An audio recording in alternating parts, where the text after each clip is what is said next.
or some of the most important things were that the governor lost his purpose for living, really, in my opinion, because his zombie daughter, Penny, was killed by Michonne, and he's just pissed now, especially at Michonne, but also Rick, and just wants revenge at any cost. That's Yep. where we left him. Rick had been losing himself to darkness and despair, mostly over having failed to keep Lori alive. He was going kind of crazy, but then we had Clear when he saw that Morgan had descended into insanity and callousness over the guilt of losing his wife and son. And I think Rick saw that as a bit of a wake-up call, like, okay, I better get my shit together. I still have people alive that I care about, so I'm going to care again. That's what I got out of that. And then on a lot more logistical level, the governor's been training and preparing all his people for war, including age 13 and above, I guess. And Rick and Michonne had picked up a bunch of guns and ammo to fight back, and decided that they did not want to leave the prison. They wanted to try to keep it. So those are some points. And just to put that in context, Judith was born 8 days ago. A lot has happened in 8 days. Yeah. And Merle left. Why did... Oh, I guess because the governor was pissed that Merle had lied about killing Michonne, so he pit Merle and Daryl together in a fight, and then Rick came into Woodbury and sprung Glenn and Maggie in, and all the chaos. Merle and everybody ran away. Yep. Merle went to the prison. That just about sums it up. I also have a plot summary here for this episode. Did you want to read that one? Yeah. Plot summary. Andrea arranges a meeting between Rick and the governor. Daryl and Herschel bond with Martinez and Milton. Glenn reconciles with Maggie. Sorry. The governor offers peace if Rick gives him Michonne, but prepares to kill Rick's group regardless. So that's a very concise summary, but it's pretty fitting. Accurate. Yeah. So how'd you feel about it? The summary or the episode, I'm guessing. Yeah, I enjoyed it. I there's a thing that really bothers me in this episode that like almost prevents me from enjoying it, and it's how painfully awkward I feel for Andrea in this episode, because she is so dismissed by everyone except Herschel, who's kind to her. And I find that really hard to watch as someone, and I'm not going to say as a woman because it can happen to anyone in weird power dynamics, but anyone who's been kind of dismissed or not listened to when you're doing your best and people are not paying attention. I think it's not great that she's the woman in this episode who that is happening to, and she is annoying as hell. But that moment where they kind of both are mad at her and dismiss her to go outside, oh god, I just find it really hard to come back from that. That's really Rick hard. too, yeah. Yeah, Rick's pissed at her, and I'm like, Rick! Like, oh, it's the worst. Yeah, and honestly, having a break from the series, so not being fresh from maybe her most annoying episode, which was maybe the one before Clear, where she decided not to kill the governor, because that's where we left her. I didn't find her annoying in this episode. I thought she was right on. Like, the only thing is she should probably know by this time that she wants to broker peace, which is very admirable. She should realize by this point, with what she knows of the governor, that that's not going to fly. But aside from that, I mean, she's trying to do the thing to keep the most people alive in both places. And that's totally way more admirable than wanting to just fucking go to war, you know? She's doing exactly the right thing in terms of trying to broker peace, trying to do something. If I was to criticize her for one thing, it would be that, like, well, it's something that I think Rick is culpable of too in this episode a little bit, and the governor names it, is good faith negotiation. The governor is doing nothing in good faith. Nothing. But the people around him believe that he might be. I don't think Rick really does, but Andrea still does. Andrea still believes Rick thinks there's a chance. Resolution. Yeah, Rick's not certain one way or the other. He thinks probably not, but maybe. Yeah, he wants to believe that there is, and the governor's just dumb. Like... And the governor, not at all. And Rick would negotiate in good faith if he had a partner that was negotiating good faith. Yeah, exactly. But he doesn't. Yeah. And I find that, I think you're right. I think in this episode, Andrea is pretty innocent of being a knob. I'm going to say her dickhead status is not on the record in this one. And I just find it really difficult how how dismissed she is. It's an ugly side to both Rick and the governor that they are so dismissive of her. And there's a lot of testosterone in this episode, particularly between Martinez and Daryl. Daryl. And it's the pairings, it's like two men. There's Rick and the governor, there's Herschel and Milton, which I loved. Mm, Daryl and Martinez, which I loved. Like I love all those pairings. But Andrea really sticks out like a sore thumb in all of this, and she knows she does. Like from the time she gets there, they've not told her that the governor is coming early. It's becoming ever more clear that she is not a part of any of this anymore, despite thinking she was like the first lady of Woodbury. She's yeah. really not, and that's got to fucking sting at this point. Yeah. And I mean, on a meta level, people really were annoyed with her, and they Mm-hmm. had some good reasons for sure. But I find her less annoying on in this rewatch than I did on. I think maybe I don't know. I'd have to go back, but I think I always found her a little less annoying than most people. But Mm. because I'm really trying to parse out what is her motivation here. What does she know? What does she not know? And when you look at it closely like that, I think from my point of view anyway, she's not doing as badly as I think a lot of people say she is. There are points where she does occasionally, but especially like when she left Beth with that knife. I'm Yeah. just like, fuck you for that. But there's a lot of things where I think, hey, she's just trying to help the people of Woodbury right now. She should have killed the governor in his sleep. You know, she probably should have done that.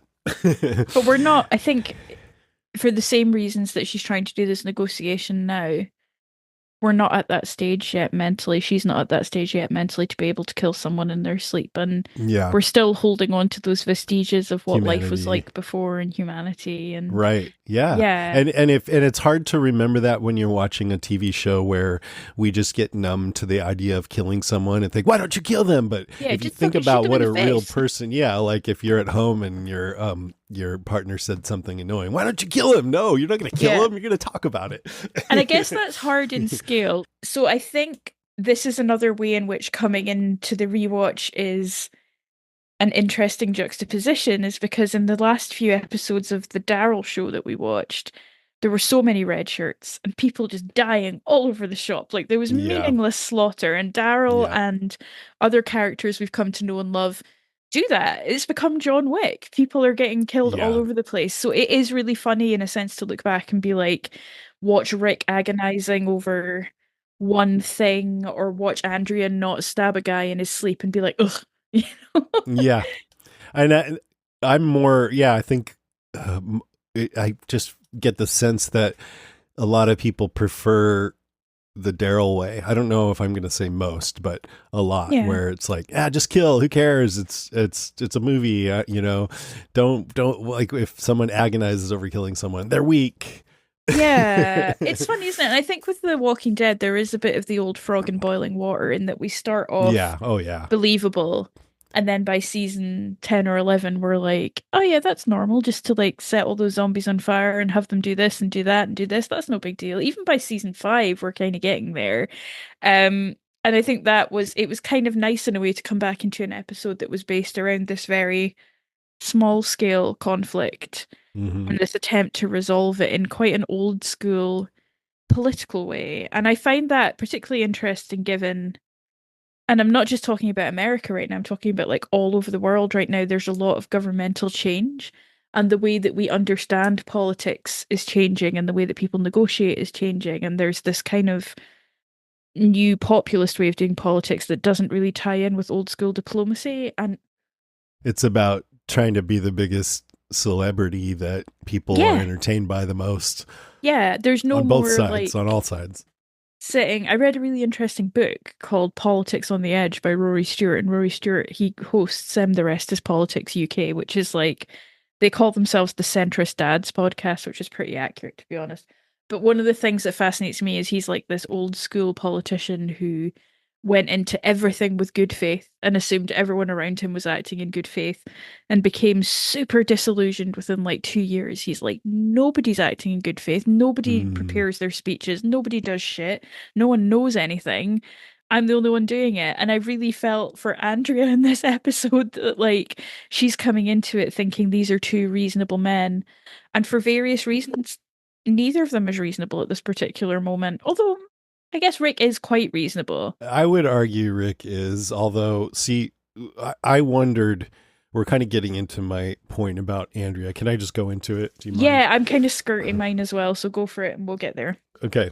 So, first off, just as far as whether I liked the episode, I did enjoy it. I think it's the kind of episode you can only have in longer seasons, shows with longer seasons, because it did feel a bit padded out, like it's spinning its wheels with this long conversation. But you could charitably say this is the governor and Rick in this sort of psychological cat and mouse game. So it was interesting to see how that developed, and it was fun to watch the pawns, how they interacted outside the summit, and I think also on first watch, like we knew that there was going to be a big confrontation, most likely between the governor's group and Rick's group. And we were just sort of waiting. When is it going to happen? And we figured, are they going to save it to the end? Well, now that we know it's episode 16 and we're not like waiting for it, we can more just enjoy this for what it is. So I thought it was more enjoyable probably than I did when I first saw it. So Andrea, I like that she put this summit together, and as I said, her heart's in the right place, and I admire that. But she knows, I said this in a previous podcast, but she knows the governor sent people to kill Michonne after pretending that Michonne could leave, and that he kidnapped Glenn and Maggie, and that he forced Daryl and Merle to fight to the death, and then he went to the prison and attacked it, and then lied about it, saying they attacked first. She knows he's arming and training his people down to 13-year-olds to go to the prison and attack, and lying to the people about why. And I don't remember if she knows about Penny and that Michonne killed Penny, and that this is kind of why the governor's doing all this. She finds him holding Penny, so she must know. She must. So I don't know how much she realizes what that means. I'd say if you're trying to broker peace between two parties, you need to understand where they're both coming from. So hopefully she understands what that means. But anyway, her solution is to mark this boundary between the prison and Woodbury, and both sides agree not to cross it and leave each other alone. And watching them talk about that, I got the feeling like this is probably not too much different from how states and countries formed early on. Like people who are against each other agree, all right, we're having this barrier, you don't cross it, and we'll, then you'll be safe. If you do, we're going to kill you. I was going to say the title of the episode comes from part of that, what you were just saying. It's in my IMDb dive, but the idea of arrow on the doorpost. The title Arrow on the Doorpost comes from the practice of many Native American tribes sticking a tomahawk or arrow into a tree or gatepost, marking the outer boundary of their land during times of war with others.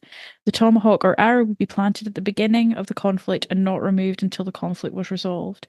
In some modern Native American families, this tradition has been updated, and the family will similarly mark a post on a veranda or tree in the front yard while a family member in service to the military is deployed in combat. Wait, so we were talking about boundaries. Put it there so that people know, to signify what? That they're away, that they're in battle. But what's the point of doing that? So that people will leave them alone, or just? I think it's just commemoration. Oh, okay. Yeah, it's just significant. But it's a boundary, yeah. That makes sense as far as how that's interesting.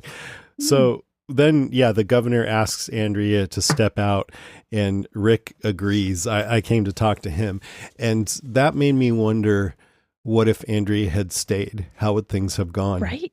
Because I think, the governor's clearly there to get one thing, for Rick to agree to bring Michonne back there so that he can capture Michonne and kill Rick's people. And I don't think he's going to be happy coming away with anything other than that. And so with Andrea there, she never would have agreed to give up Michonne.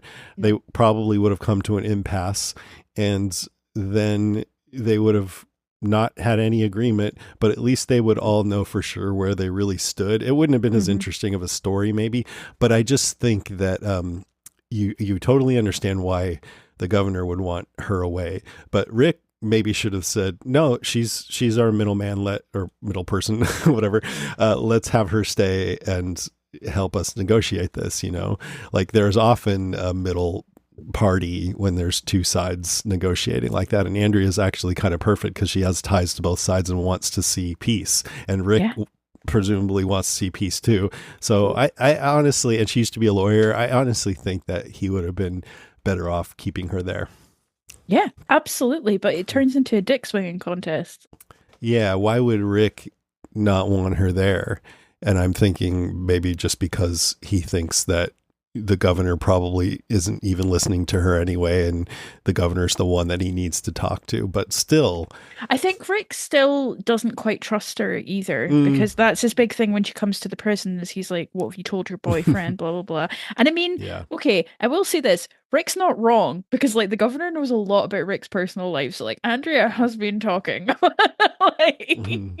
but no shade, it's fine. I would But chat too. yeah, maybe that's what it was. I mean, I feel like it's more just a plot thing that they had Rick say that because the writers didn't want Andrea there because they knew that she wouldn't have accepted what the governor said. Yeah, it's also to enhance this idea that Andrea, I think, is completely isolated. Like, she's not super. Hmm. If they Yeah. turned up and they were just like, "You're our girl, Andrea. You come back with us right now. We love you, babe." Like, the tension of her, she would never. You know what I mean? It would make no sense for her to go back to Woodbury. I mean, it's tension. It's tenacious at this point, either way. But I think she has to kind of be isolated from both sides.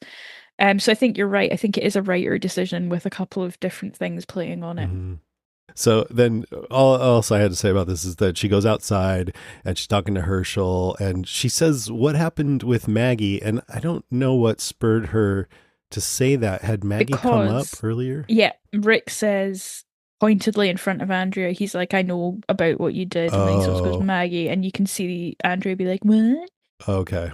So then Herschel just says he's a sick man and she starts crying. And it's like just every little new piece of information that she gets about the governor, she's like, okay, he's an evil person. He's a bad Hmm. man.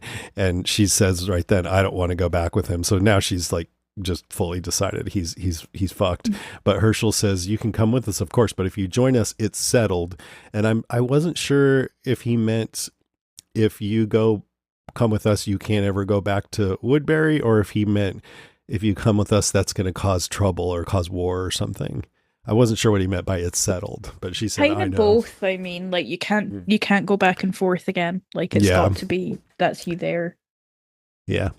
Mm. So she has to go back. And then I actually watched next week's episode Oh uh, because I'm yeah, not going you to won't be be here. here for the Yeah. podcast. So I had to make a clip for you guys, but Oh, I amazing. won't talk I about can't wait to find out which one. it. Um, yeah. Well, I had a bunch of stuff on Andrea. Hmm.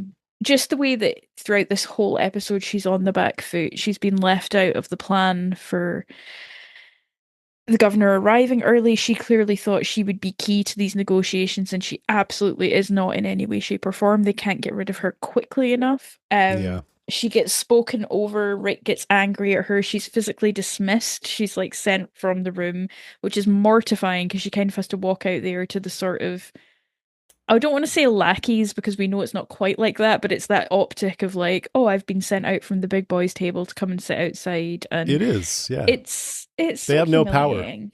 Yeah. And then Hmm. that moment where Martinez and Daryl are sort of posturing against one another, killing these Zeds, and she comes in with her knife and then kind of goes off rolling her eyes. She just doesn't fit. She doesn't fit in either place. She doesn't fit in the negotiation room. She doesn't fit with these two guys who are again kind of showing off killing these zombies. Like she's just at a complete loose end. I felt really sad for her when she asked about Maggie because I think that's the last possible part of her that romantically loves the governor Yeah. is gone at that point. Like I don't think there's any coming back from it. Right. And it should have been gone before, but It I should think that have. it really is now. It has to You be better now. hope so. Like Yeah. it just has to be. Um Michonne still worries about Andrea. When Merle and Michonne are having their little chat, Michonne doesn't want to go in case Andrea gets hurt, and that really broke my heart because they had such a nice friendship, and now they Yeah. don't Well, because the yeah. I governor. mean, they were fighting, but friends fight sometimes. They I would be do, surprised if Michonne wasn't worried about her. they do, and these final scenes where they get back to Woodbury, the polite distance between Andrea and the governor, ugh, says so much. You know, he Mm-hmm. makes it clear that she is not privy to like his ideas anymore. Um, she barely gets a nod for setting it up and getting the whole thing together, and they go their separate ways. And of course, we know from what he says to Herschel, to Milton, that they're going to war. Like everything was bollocks. Like nothing of it Yeah. was real. I kind of love that because like Yeah, all this negotiation with Rick, and then we're wondering, or we're thinking, you probably can't trust anything he said, and then immediately he's like, "Yeah, we're gonna kill them all." yeah, I just just gonna love they kill them didn't all. waste any time revealing Just that. gonna kill them all. And Yeah, Milton's exactly like, what you but guys that's thought. a That's what it was. Yeah, slaughter. And yeah. they're He's like, like, well, he goes, wait, what about the deal? And the governor goes, well, that's the best way to avoid a slaughter. And he goes, that is the slaughter. that's why they keep him around for the science. Um, I did also laugh because I feel like this episode has your favorite scene in it I forgot now. with Milton and Herschel. Where Maggie and Glenn have. Oh, I'm just kidding. Oh yeah, No, yeah. no, the other favorite Yes, scene. that is the only like we are getting into a part of The Walking Dead where I have very little memory of the specifics, and what memory I do have tends to come from the bad lip reading videos. Bibbidi bibbidi Same. dum. But I did remember that scene, yeah, with Herschel and Milton for sure. Yeah, I was gonna say, I mean, almost one of my points was, good Lord, most of this episode has been thoroughly wrecked by bad lip reading. Like every time the governor said something, I was like, and that's how they do it Good on on Broadway. Broadway. Doom, doom. It's so bad. It's been overly memed. I can't. I love it. I wouldn't So good. change it. So good. Okay, my turn. Yeah. Okay, should I go through the negotiation or should I talk about the pawns? Ooh. What would you prefer? Should we Um, negotiate? I guess we'll go through the negotiation. Cool. So, just kind of going through it as it played out, we see Rick and Daryl moving in on this location with their weapons at the ready. Cool silent open. Nobody Yeah. talks till 3 minutes 17. It's cool. And we're not sure what's going on because we saw them get weapons, from where Morgan was, but we didn't know that they were it seemed like they were proactively going in to attack, right? Yeah. We didn't know this was some kind of a meeting. No. And so I like how they set it up, making it seem like they're ambushing someone, and then the governor's just there with a grin on his face. Hey. Yeah. Yeah. That was a fun setup. The governor says he could have killed them all, but didn't. He tells Rick that.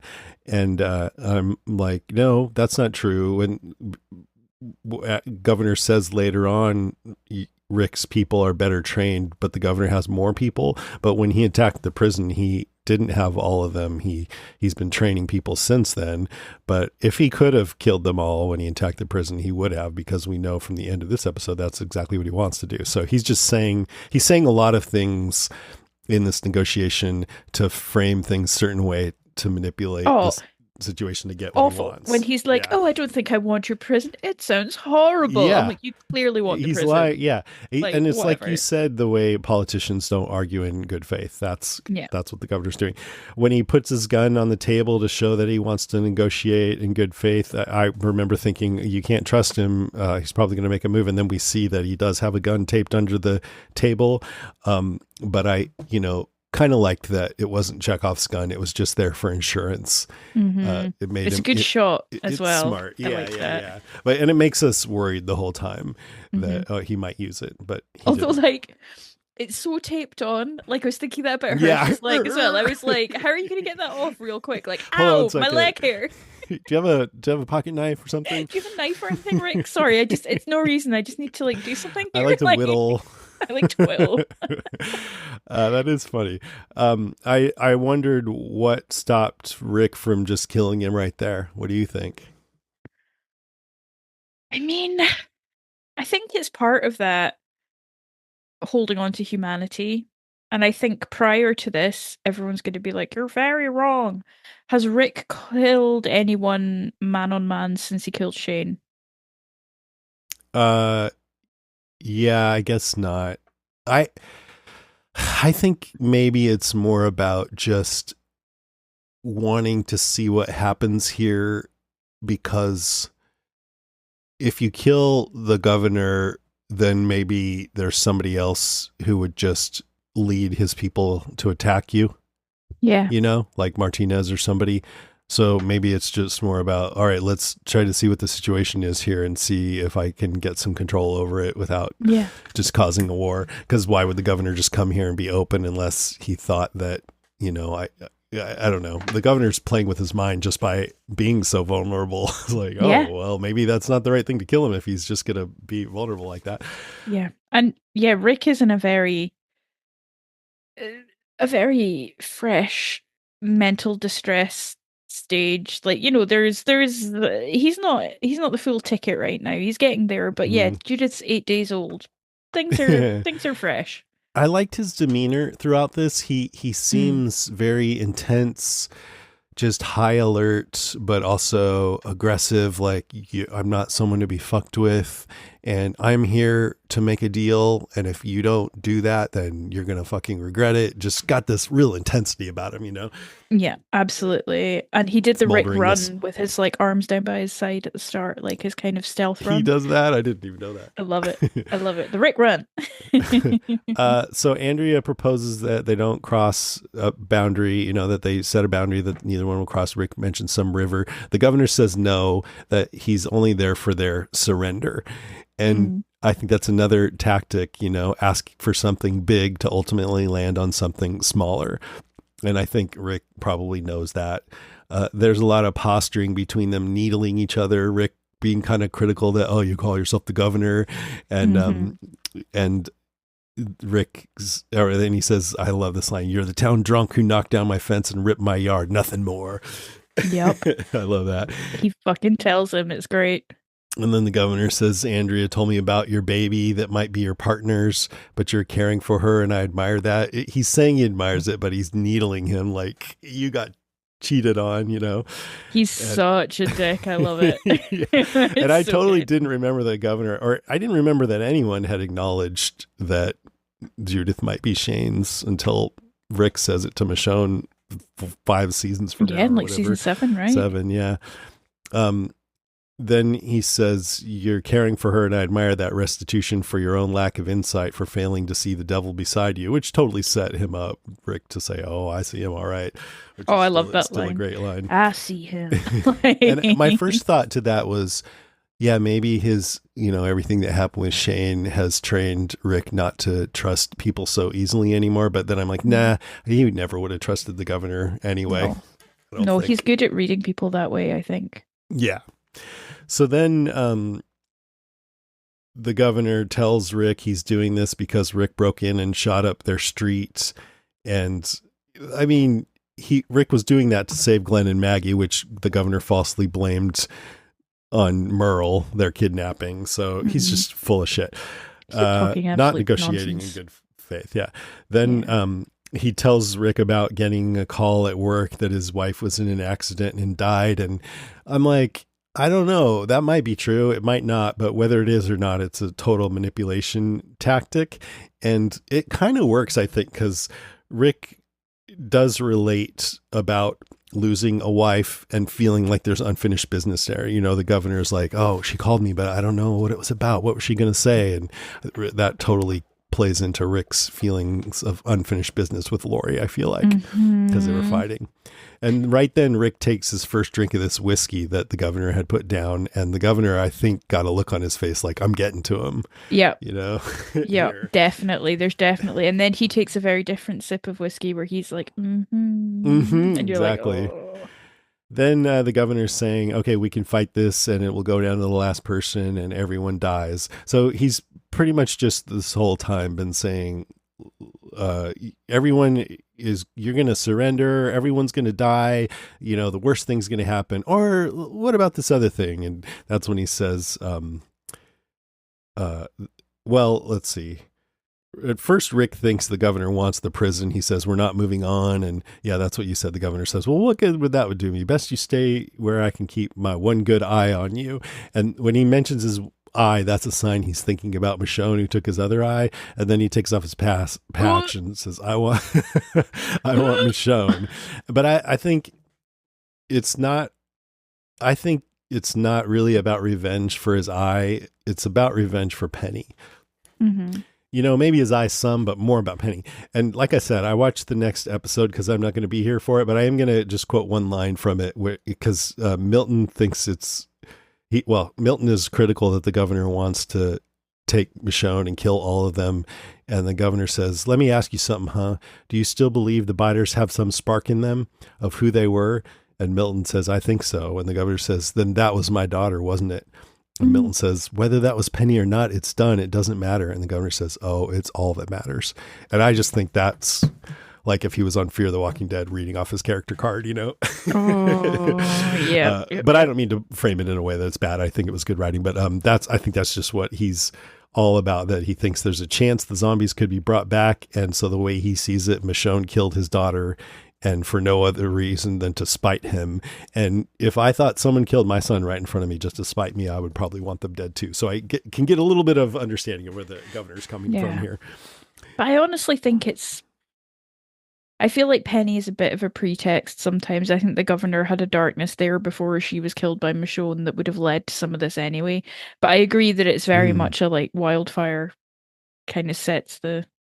Yeah, I think you're right. If you believe what he said about his wife, that she got in an accident and died, then this is speculation, but maybe there's a parallel between Morgan, Rick, and the governor. They lost their wives and they became darker, and the governor and Morgan both just kept going down that path. Morgan, it turns out, is really good at flip-flopping around, but the governor goes dark. And so then, I mean, when we meet him, he's already a bad guy, but anyway, I think that his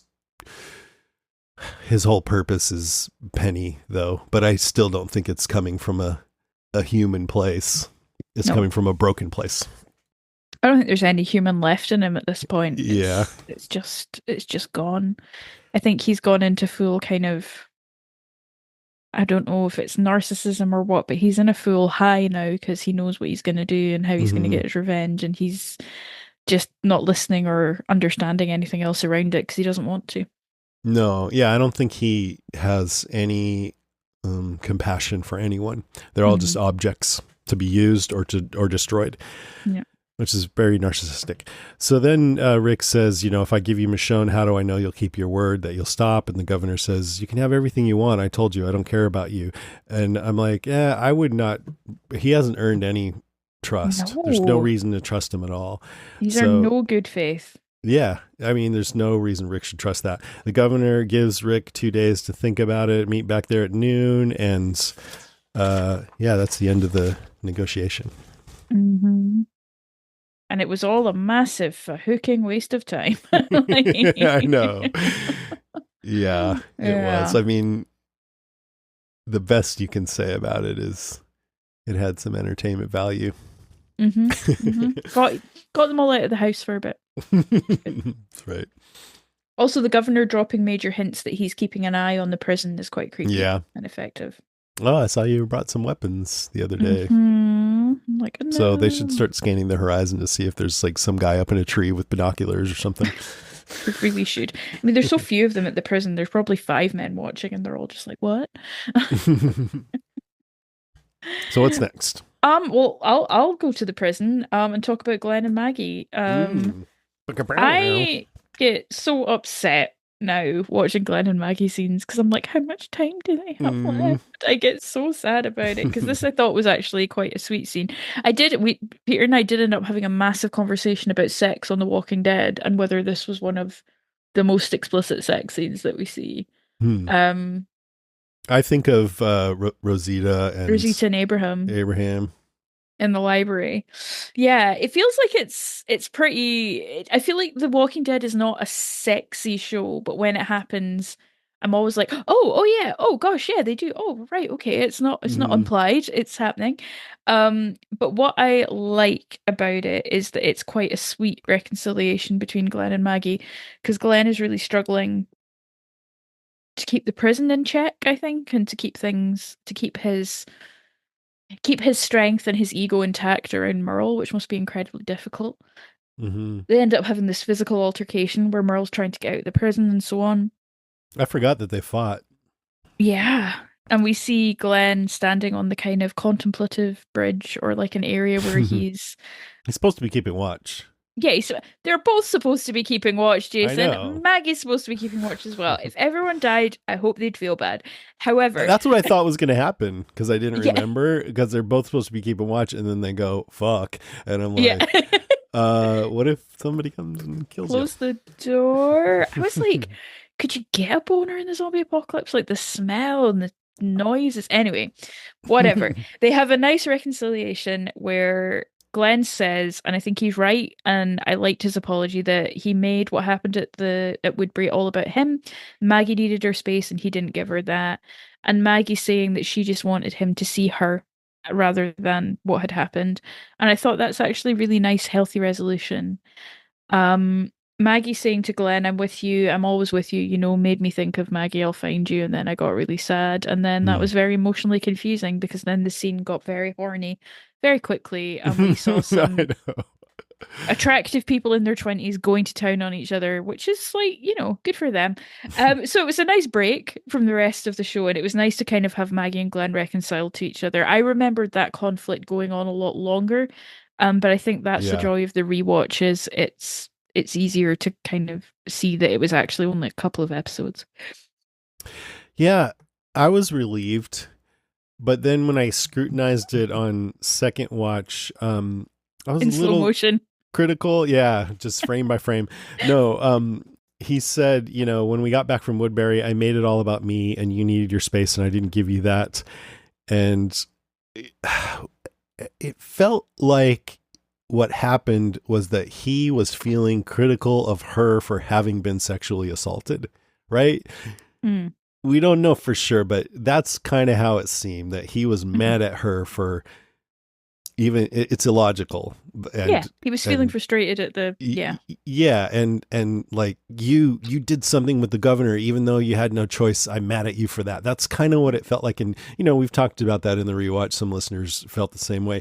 And so by saying I made it all about me, that's sort of addressing that, but it's not Mhm. really pinpointing it. Like he should, and maybe we're getting it wrong, but I just feel like he Mhm. should have said, wow, I was so wrong to think that you did anything wrong. You didn't do anything wrong. And I'm sorry, Mhm. that would have been better, but Yeah. whatever.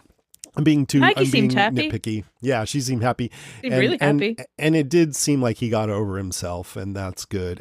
But it also felt a little bit like, well, what happened to change him? Did he just need a little time to pass? It felt like the writers are like, this story's bumming me out. Let's just end it. Let's have Yeah. Glenn be a good guy again.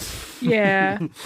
I think it's nice as well. I think I'm always a fan of like women because there was this kind of not a fad, but there was a lot of discourse at the end of the naughty start of the 2010s around about Game of Thrones peak television time about how we depict sex and sexual assault on television. And one of the things that I liked about this scene was seeing someone who had been assaulted being able to reclaim a joyful and loving sexual relationship with somebody. I thought that was actually really Yeah. nice to see that depicted rather than have them be someone who's forever marked or forever struggles with it because Hmm. women and men who are victims of sexual assault can go on to have massively fulfilling and happy lives, and I think it is well, Maggie maybe not because Negan comes and kills Glenn, but that's a separate story. um Yeah. That's but in different. this case it's nice to see that they didn't sort of take that away from her or take that capacity away from her. So yeah, I found Yeah. that quite joyful. Me too. I mean, the whole thing is joyful. I want to see them together and happy. And like you said, we know what happens, so we Yeah. want them to have as much happy time together as they can. Go ahead and bone, kids. You have our blessing. Go to town. Go to town on each other while you can. Maybe you should do it when you're not supposed to be on watch, but whatever. Yeah, I was gonna say, although as if I lived in the prison, I might be a bit like, really, right now? Okay. Yeah. Maybe call somebody out there first. Yeah. I'm just thinking of poor Carl having to stand outside the shed. They're I like, know, I know. Carl, you're on watch. Carl's like, oh. Oh, can you go in the cell block be or something? No, Oh, we it's can't not ask safe. Herschel. Sorry. We can't ask Herschel or Beth. That would be weird. And it's like, oh God. Okay, I'm going to talk about. I call them the pawns because yeah. they're sort of underlings dealing with each other outside the negotiating room. Yeah, the two pairs, it's Milton and Herschel and Daryl and Martinez, and they're so different, the two pairs, from each other. Milton and Herschel are less aggressive, and Milton's cerebral and curious. Herschel is wise and spiritual, and they get friendly really fast. And I just love that. Milton, all he had to say is, someone has to keep a record of what we've been through. And Herschel's like, that makes sense. And then they're friends, you know. Milton's eyes lit up like a little kid who realizes that you like dinosaurs too. And they're like, oh, you like dinosaurs? And you're like, yeah, do you want to see my dinosaurs? Right. You're like, yeah, go for it. Cool. Because in this world where it's all about fighting and killing and strength and survival, and now you get to talk about like actually what it takes to have a civilization, and someone cares about that. And then while Martinez and Daryl, they seem like adversaries at first, but then it's more like, we're just trying to prove who's more badass, as Andrea rolls her eyes. And then I realized it's actually just as much of a bonding and connecting thing as with Herschel and Milton. They're doing it in their own ways. They're showing off, but then as each one of them shows off, instead of seeing the other as a threat, I think they're both just feeling more respect for one another. Yeah. Like, oh, he's good. It's their language. It's the way that they do it. And that's absolutely it. And even more of a bonding thing is they recognize that they fill similar roles with their groups, and they connect on that. Largely wordlessly, which I'm always impressed by, when you can impart a lot without a lot of dialogue explicating it. And then when Daryl offers Martinez a cigarette, and Martinez says, "Nah, I prefer menthols," and Daryl goes, "Douchebag." That's another thing that just made them respect each other more, I think. That posturing, and they're like brothers. And then Martinez, just because Martinez right after that, he gets called a douchebag, and his response is to be vulnerable. He mentions that zombies killed his wife and kids, and Daryl says, that sucks. And that's like, oh, we're best buddies now. And then Martinez says, because now I think with very little words, they just feel like, okay, we're kind of similar. We're friends. I get you. Yeah. And Martinez says these negotiations are all bullshit and nothing's going to come from it. And Daryl's like, I know. And that was just like, it reminded me of war and how, and even, or like the polarization of politics here in the United States, where there's these situations outside of our daily lives that pit us against each other. And if those were gone, or like I was saying in a podcast before, a lot of times war happens purely because of the psychodrama of the leader, like Putin invading Ukraine. It may just be part of his psychology, and all these people, innocent people, have to suffer for it, when in other circumstances they could all connect and be friends, you know. It's the tragedy. Well, think about the story in World War I with the football, the soccer. Nope. In the trenches, the famously one Christmas, I think it was halfway through the war, so you've got these massive trenches on either side of no man's land, which is this like desolate area that's just full of like artillery shells, and they've been stuck for months and months. And these young men on Christmas Day put up white flags, and they get up onto no man's land and they play football together. And then the next day they're back in their trenches shooting at each other again. Yeah. But it happened. It really did happen. It's incredible. And that was inherent in what Milton, Martinez and Daryl were saying to each other when they're saying, you know, nothing's going to get resolved here. What was sort of unsaid is, and we're going to be trying to kill each other. Yeah. And I think they had the most profound conversation in the whole episode. They were just like, yeah, this doesn't change anything. It's like, nope. Sort of like in a Shakespeare play when, like, I don't know, the two guards or like the two soldiers have a conversation when everyone else is doing all this stuff, and they're just like, and they're right. Yeah. What they said was absolutely right. Right. Yeah. and Milton and Herschel talking about his leg and yeah, can I see your stump? And it's important data. I'm not showing you my leg. At least buy me a drink first. And they I start love laughing. that. Yeah, I love that scene. And how excited Milton is to ask. He's like, I just kind of want. It borders on creepy if you didn't know Milton and know that he's actually just jazzed about the science. Like you'd be like, Yeah. oh my God, who the fuck? But yeah, no, it's cute. Yeah, It's yeah, actually yeah, yeah. Yeah, it's like when you know scientists, engineers, my wife's a doctor, you kind of parse things that they say through that and it comes off yeah. differently than if you didn't know, then it could be creepy. Or if you're just one of those weird Sometimes. people like me that likes gross pictures of like injuries and bruises, because I love that shit. Oh, I that is love weird. it. I Yeah, gotta I say. just love it. People like, do you want to see something gross? I'm like, yes. Like, show me. Like, I want to see it. I'm like, oh, That's unless it's to funny. do with eyes, in which case I do not want to Oh, see it. or spiders? Yeah, not spiders. Not spiders, yeah. But if All it's a my wound, phone a gaping wound. algorithm, literally all my phone algorithm wants to show me is like mutant spider found in Norfolk fens. I'm like, why do you want to The show me phone that? hates you. Awful. My phone hates me. But yeah, if it's like a weird bruise or something, oh yeah, I want to see that shit. That's cool. I hurt my leg when I was in Colorado by going downstairs wrong, and I just went to the doctor to have it checked out, and I didn't even notice it until I was at the doctor. But there's this bruise on my foot, not even where the wound is. It's like it just showed up in some other spot. It's so weird. Do you But I was bruise kind of quite fascinated easily? looking at it. No, it was just this is kind of bad. It was so Yeah. stupid. I bruise Limping super around. easily, but like Peter doesn't bruise for like a week. Like he'll hit his arm or whatever, and then like a week later, this massive bruise will come up, Mm. and I'm like, what is the deal with that? Apparently, there's no science behind it, but yeah, It bummer. is weird. Bruises are weird. Mm. One more thing about this whole situation, I just thought it was interesting that Martinez is using a bat, and Yes. it makes you think of Negan. So I looked up the dates. This episode aired March 17th, 2013, and Walking Dead, the comic, issue 100, where Negan kills Glenn with his bat, came out July 11th, 2012, so almost a year earlier. And I think after that issue, we saw at least two and maybe more instances of baseball bats in the show, because one Yep. was here and another one was at Terminus when they're Every leaning time over the we were trough. like, Yeah, and I think that's them sort of indicating Negan is coming. I don't know, but mhm. it seems like it's a knowing kind of a thing.